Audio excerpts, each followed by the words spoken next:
What is the output of this Python code? As you can see, there is a list defined here with 10 items inside list, 987654321, and we have a for loop. Then k varies from in the range 4, which means k is going from 0, 1, 2, up to 3.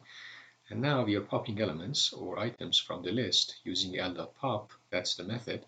So when we do that, as you can see, when k is 0, we are popping um, -1, and so on and so forth. After that, we pop 1 minus 1, k minus 1, 1 minus 1, 0, and then we do pop 1, and then index 1, and then we do pop index 2, because the last one is 3 minus 1, which means index 2. If you're not careful, we think that just, okay, index -1 in the list is just 0, so that one goes away, and then index 0 is 9 goes away, 8 goes away, 7 goes away. That leaves us with 6, 5, 4, 3, 2, 1, and we think that the answer is this one. But that is not true.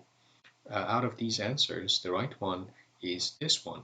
And observe that we need to be careful that as we pop the list, pop the items from the list, and the list gets updated. For example, pop -1. So let me clean this up. So as we do that, um, let's see. Let me change the color. So when we pop -1, 0 goes away. That's the position -1 in the list.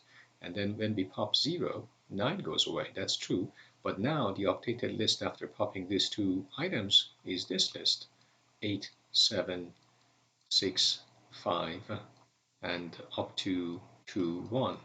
So now so after we're done with this, when we get to pop 1, we're popping 7. That's the element or item in position 1. So that goes away. That leaves us with 8 and 6 and 5 and so on and so forth. The last one, when we pop 2, updated list now is, after we pop 7, is 8, 6, 5, 4, 3, 2, 1.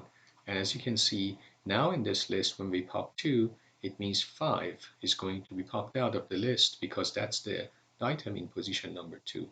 So therefore, after we remove 5, we get 8, 6, 4, 3, 2, 1, which is exactly this answer. I hope that this is helpful.